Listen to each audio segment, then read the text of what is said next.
I think it's important to note that this Good Life project I've been talking about is not a self-help sprint or a productivity hack that you hear about a lot on YouTube. It's a framework based on research that shows how people find greater meaning and purpose while also boosting belonging, well-being, and life satisfaction. And over the years, I've seen how constructing my life in terms of a project has helped me grow in ways I never fully grasped at the time or imagined could be possible. I've mentioned on this channel a number of projects I've done over the years, and let me just kind of refer to those again. One of the projects I did, I initially called 12 Months to Live. I asked myself, what would I do if I had 12 months to live, and crafted this year-long project around that. I started my life list. I had 12 items that I narrowed down to things I would pursue each month for that year based on my passions and how people figured out their life calling and purpose. Another year-long project I did was called the Gratitude Visit, or the Visit, based on research that I found, positive psychology research that said, if you write a letter of gratitude to somebody and read it to them, deliver it to them, read it to them, that your mood, as well as the person you read the letter to, could be boosted for up to a month afterwards.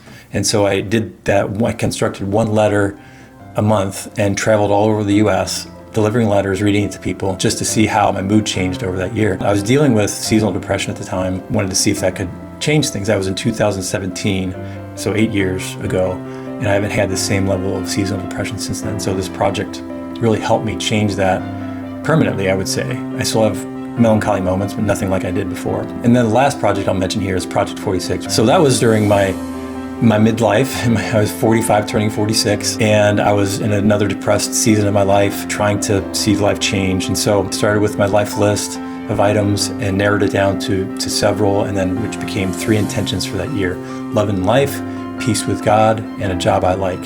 And those were my intentions for the year. Those evolved over time, but the core intentions remain the same. And I saw 2 years later, I was able to look back and see how my life transformed based on those intentions. But what about you? How can you begin your Good Life project? How can you begin to shape it into something that's meaningful for you? I mentioned last time you want to take your top 3 items and maybe pick one, if you can, narrow it down to one that seems like an overarching theme. So my process was, as I mentioned previously, taking this long list of items, these brainstorm life list items, narrowing them down to 7, refining them, and turning them into 3 intentions that I could follow through with during that year.